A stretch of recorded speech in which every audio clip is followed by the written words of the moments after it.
नमस्कार साथियों, छात्रों, मैं आप सभी का मित्र शुभम, आप सभी का आपके अपने इस यूट्यूब चैनल सिन्हा क्लासेज के कॉन्स्टिट्यूशन के इस खास वीडियो लेक्चर में बहुत बहुत स्वागत करता हूँ। उम्मीद करता हूँ आप सभी स्वस्थ हैं, सुरक्षित हैं। मेरा ख्याल है एक लंबे समय के बाद हम इस वीडियो लेक्चर के माध्यम से एक दूसरे से जुड़ रहे हैं, और इसका एक बड़ा कारण ये भी है कि मैं लगातार अपने चैनल के माध्यम से आपको यह बताता रहता हूँ कि मैं स्वयं भी एक छात्र हूँ, तो मुझे भी काफ़ी ज़्यादा पढ़ना होता है। लेकिन इस दिशा में मेरा ये प्रयास कि मैं अपना ज्ञान आप सभी तक पहुँचा सकूँ, सिन्हा क्लासेज के यूट्यूब चैनल के माध्यम से लगातार जारी है, और आप लोगों का साथ अगर बना रहा तो ये लगातार आगे भी जारी रहेगा। बहरहाल आइए इस वीडियो लेक्चर के बारे में बात कर लें। आज का ये वीडियो लेक्चर संविधान के मौलिक अधिकार यानी भाग 3 में जो मेंशन्ड फंडामेंटल राइट्स हैं उनसे रिलेटेड है। ये एक महत्वपूर्ण भाग है क्योंकि कई कॉम्पिटिटिव एग्जामिनेशंस में इससे सवाल पूछे जाते हैं। क्लास 11 एंड 12 के लिए तो ये एक खास सेगमेंट रहेगा ही। दरअसल अगर आप कॉन्स्टिट्यूशन की पढ़ाई करते हैं, अगर आप पॉलिटी की पढ़ाई करते हैं, तो आपको यह पता होगा कि भारतीय संविधान के कॉन्स्टिट्यूशन ऑफ इंडिया के पार्ट 3 में भाग 3 में फंडामेंटल राइट्स मेंशन किया गया है। इसके बारे में बड़ा डिटेल चर्चा की गई है, मौलिक अधिकारों के बारे में। वर्तमान समय में इसकी संख्या 6 है। हमारे पास इस वक्त संविधान द्वारा प्रदत्त या संविधान द्वारा मान्यता प्राप्त 6 मौलिक अधिकार हैं। पहले 7 हुआ करता था। संपत्ति के अधिकार को अब मौलिक अधिकार के सूची से बाहर निकाल दिया गया है। बहरहाल वो एक अलग डिबेट है, उस पर कभी और चर्चा करेंगे हम लोग, क्या, कब, क्यों और कैसे। फिलहाल हम लोग आज के सेगमेंट को समझते हैं। तो उन 6 मौलिक अधिकारों में आप जानते होंगे समता का अधिकार, स्वतंत्रता का अधिकार, ऐसे कई अधिकार शामिल हैं। शोषण के विरुद्ध आवाज उठाने का अधिकार, शिक्षा और संस्कृति का अधिकार, और उन्हीं में से एक है आर्टिकल 32, संविधान का अनुच्छेद 32। कई बार छात्रों को ये समझ में ही नहीं आ पाता कि आखिर ये किस तरह का अधिकार है। राइट टू कॉन्स्टिट्यूशनल रेमेडीज आखिर है क्या? ये अटपटा सा लगता है सुनकर भी, संवैधानिक उपचारों का, रेमेडीज का अधिकार। तो आज मैं बहुत डिटेल में आपको ये समझाने का प्रयास करूंगा कि ये है क्या। बड़ी दिलचस्प बात है कि संविधान सभा के सबसे ज्ञानी व्यक्ति, मेरा ख्याल है कि पूरे कॉन्स्टिट्यूएंट असेंबली के सबसे ज्ञानी व्यक्ति डॉक्टर B.R. अम्बेडकर साहब ने इस आर्टिकल के बारे में यहां तक कह दिया था कि इस अनुच्छेद के बिना कॉन्स्टिट्यूशन मीनिंगलेस है, अर्थहीन है। यह संविधान की आत्मा होने के साथ साथ उसका हृदय भी है। अब आप बताइए कि एक बहुत ज्ञानी व्यक्ति अगर ऐसा कह रहा है कि यह आर्टिकल इतना महत्वपूर्ण है कि वो संविधान की आत्मा और हृदय है, तो फिर कुछ तो कारण रहा होगा, और आज हम लोग उसी कारण को समझेंगे। कई बार आप देखेंगे कि क्लास 11 के क्वेश्चंस में यह पूछा जाता है एग्जामिनेशन में कि आर्टिकल 30 को संविधान की आत्मा या हृदय क्यों कहा जाता है, what is the reason behind it.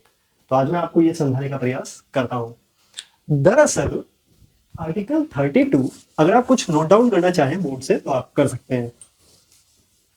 Video के अंत तक अगर आप बने रहेंगे तो आपके पास इस अनुच्छेद से संबंधित एक मोटी जानकारी होगी।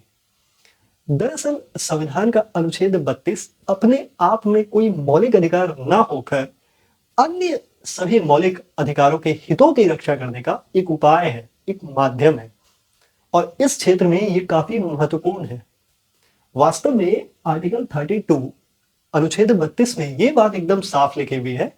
खुले शब्दों में आपको समझाने का प्रयास करता हूं कि अगर किसी व्यक्ति के मौलिक अधिकारों का हनन होता है, अगर किसी व्यक्ति के फंडामेंटल राइट का वायलेशन होता है, तो वह व्यक्ति, ध्यान से समझिएगा, वह व्यक्ति सीधे माननीय उच्चतम न्यायालय सुप्रीम कोर्ट का रुख कर सकता है, वहां याचिका दायर कर सकता है। अभी मैं आपको समझाऊंगा कि ऐसा लिखा हुआ नहीं है कि वो सीधे सुप्रीम कोर्ट ही चला जाए। हाँ, ये लिखा हुआ है कि वह सीधे सुप्रीम कोर्ट में याचिका दायर कर सकता है। अनुच्छेद 32 के ही पैरेलल एक और अनुच्छेद के बारे में मैं आपको बताऊंगा, उसके बारे में समझाऊंगा। उसका संबंध उच्चतम न्यायालय से नहीं होगा। तो अब आप सोचिए कि अगर किसी व्यक्ति के मौलिक अधिकार का हनन होता है तो ऐसी स्थिति में कोई ना कोई व्यवस्था होनी चाहिए कि वैसे व्यक्तियों के मौलिक अधिकारों को परिवर्तन कराया जा सके, उसका एनफोर्समेंट किया जा सके। और यह व्यवस्था की गई है आर्टिकल 32 में, संवैधानिक उपचारों का अधिकार। इसके तहत सुप्रीम कोर्ट जो है वो आवश्यकता अनुसार रीट्स जारी करती है। ये ध्यान रखिएगा, वो रीट्स जारी करती है। आपने सुना होगा रीट्स कई तरह के होते हैं, जैसे हैबियस कॉर्पस। इसके बारे में भी मैं आपको अलग से किसी वीडियो में सेपरेटली एक पर्टिकुलर वीडियो में डिटेल से समझाऊंगा कि ये सब क्या होते हैं। हैबियस कॉर्पस बंदी प्रत्यक्षीकरण, मैंडामस, क्यूबो वॉरेंटो, इस तरह के होते हैं। सर्टिओररी, प्रोविटरी, इस तरह के बहुत सारे रीट्स होते हैं। तो उच्चतम न्यायालय के पास यह अधिकार है कि वो अनुच्छेद 32 के तहत आवश्यकता अनुसार ऐसे रीट्स जारी कर सकती है और पीड़ित पक्ष को न्याय दिलवा सकती है, उसके मौलिक अधिकारों को दोबारा लागू करवा सकती है। ध्यान रखिएगा कि ये सुप्रीम कोर्ट के मूल क्षेत्राधिकार में तो है। ये ध्यान रखिएगा कि ये सुप्रीम कोर्ट के मूल क्षेत्राधिकार में है, और इस मामले में है कि सीधे पीड़ित पक्ष को यह अधिकार मिलता है कि अगर उसके फंडामेंटल राइट का वायलेशन होता है तो वो सीधे उच्चतम न्यायालय पहुंच सकता है और वहां याचिका दायर कर सकता है। लेकिन साथ ही ये ध्यान रखिएगा कि ये सुप्रीम कोर्ट का विशेषाधिकार नहीं है। क्यों नहीं है, मैं अभी बताऊंगा। ये सुप्रीम कोर्ट का विशेषाधिकार नहीं है। तो अगर हम लोग इन बातों पर गौर करें तो ये समझ आता है कि आखिर क्यों डॉक्टर बी.आर. अम्बेडकर साहब ने ऐसा कहा था। देखिए, जमीनी सच्चाई है ये, मैं विवश हूं ये कहने पर, ये जमीनी सच्चाई है कि आज तक मैंने कभी किसी व्यक्ति को आर्टिकल 32 का इस्तेमाल करते हुए नहीं देखा। मैंने किसी व्यक्ति को इसका इस्तेमाल करते नहीं देखा या नहीं हुआ, इसका मतलब ये कतई नहीं है कि ये आर्टिकल महत्वपूर्ण नहीं है। ये आर्टिकल संविधान के सबसे महत्वपूर्ण अनुच्छेदों में से एक है, क्योंकि ये आर्टिकल यह शक्ति देता है उच्चतम न्यायालय को, अगर किसी व्यक्ति के मौलिक अधिकार का हनन हुआ है तो वह उसे उसका एनफोर्समेंट करवा सके और उसके मौलिक अधिकारों को प्रवर्तन कर सके, उसका प्रवर्तन करवा सके। मैंने आपको कहा कि ये सुप्रीम कोर्ट के मूल क्षेत्राधिकार में है, लेकिन विशेषाधिकार नहीं है। आइए मैं आपको समझाता हूं कि क्यों विशेषाधिकार नहीं है। दरअसल भारतीय संविधान के अनुच्छेद 226 में, आर्टिकल 226 में, इससे भारत के हाईकोर्ट्स, उच्च न्यायालयों को यह शक्ति मिलती है कि वह मौलिक अधिकारों का प्रवर्तन करवाने के लिए, यानी मौलिक अधिकारों के हनन का जब भी मामला उसके पास आएगा तो उसे एनफोर्स करने के लिए रीट्स जारी कर सकती है। यहां पर ध्यान देने वाली बात यह है, अगर आप नोट डाउन करना चाहते हैं तो जरूर करिएगा। यहां पर ध्यान देने वाली बात यह है कि सुप्रीम कोर्ट को रीट जारी करने का अधिकार आर्टिकल 32 के तहत केवल और केवल मौलिक अधिकारों से है। यानी अगर केवल और केवल मौलिक अधिकारों से संबंधित कोई मामला होगा तो सुप्रीम कोर्ट आर्टिकल 32 के तहत रीट जारी कर सकती है।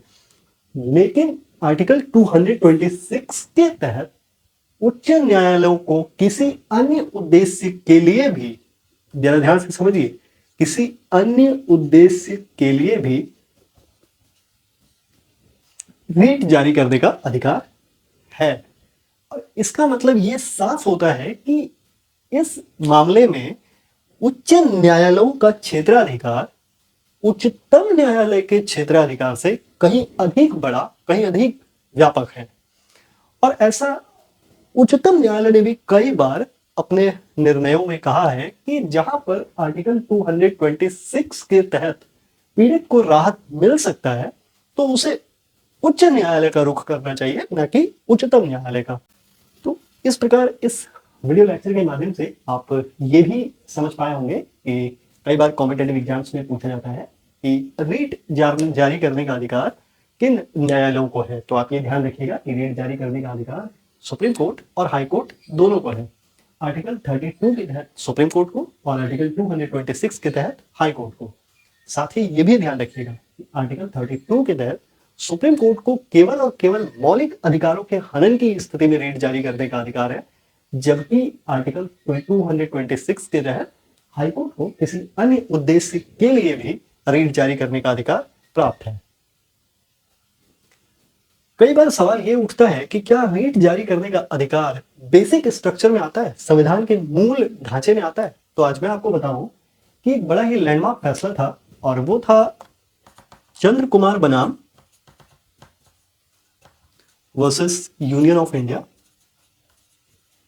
और ये मामला था 1997 का। तो इस मामले में माननीय उच्चतम न्यायालय ने यह स्पष्ट किया कि हाईकोर्ट के रीट जारी करने का अधिकार 226 जो अनुच्छेद है और सुप्रीम कोर्ट के रीट जारी करने का अधिकार, ये दोनों ही संविधान का मूल ढांचा है, यानी ये मूल ढांचे में आते हैं, या आप यूं कहें कि ये दोनों ही मूल ढांचे का एक हिस्सा है। तो यही कारण है, उम्मीद करता हूं कि इस 10-11 मिनट के वीडियो लेक्चर के माध्यम से आप ये समझ पाए होंगे कि किन कारणों से डॉक्टर B.R. अम्बेडकर साहब ने ये कहा था कि आर्टिकल 32 संविधान की आत्मा होने के साथ साथ उसका हृदय भी है। उम्मीद करता हूं कि इससे जुड़े हुए कॉम्पिटिटिव क्वेश्चंस अब अगर आपसे पूछे जाएंगे या आपके पेपर में आएंगे तो आप उसका सही उत्तर दे पाएंगे। साथ ही क्लास 11 और 12 के बच्चों से उम्मीद करूंगा कि अगर वो इस वीडियो लेक्चर को शुरू से अंत तक देखेंगे तो वो आर्टिकल 32 को गहराई से समझ पाएंगे। कुछ बातें इस वीडियो लेक्चर में की मैंने, जैसे रीट जारी करने के बारे में कहा, तो वो मैं सेपरेटली मैंने जैसा आपको कहा कि एक वीडियो लेक्चर के माध्यम से मैं प्रयास करूंगा कि आपको ये समझा सकूं कि रीट्स क्या होते हैं, किन स्थिति में सुप्रीम कोर्ट और किन स्थिति में हाई कोर्ट जारी कर सकती है। कई बार सवाल ऐसे भी पूछा जाता है कि क्या आर्टिकल 32 को निलंबित किया जा सकता है? क्या किसी मौलिक अधिकार के हनन होने की स्थिति में न्यायालय जाने का जो अधिकार है उसे निलंबित किया जा सकता है या नहीं? तो जी हाँ, इस सवाल का उत्तर है कि हाँ, किया जा सकता है, लेकिन ध्यान रखिएगा कि वो स्थिति केवल और केवल तब होगी जब देश में नेशनल इमरजेंसी लगी हो, राष्ट्रीय आपातकाल की घोषणा हो गई हो, तब किसी व्यक्ति के अगर मौलिक अधिकार का हनन होता है तो वह व्यक्ति न्यायालय में अपील या याचिका दायर नहीं कर सकता। अन्य किसी भी स्थिति में किसी भी व्यक्ति के मौलिक अधिकार के हनन की स्थिति में उसे न्यायालय जाने से नहीं रोका जा सकता। उम्मीद करता हूं कि इस वीडियो लेक्चर के माध्यम से आप आर्टिकल 32 को, राइट टू कॉन्स्टिट्यूशनल रेमेडीज को ढंग से समझ पाए होंगे। सेना क्लासेस के एक अगले वीडियो लेक्चर में आपसे फिर मुलाकात होगी। स्वस्थ रहें, सुरक्षित रहें। जय हिंद।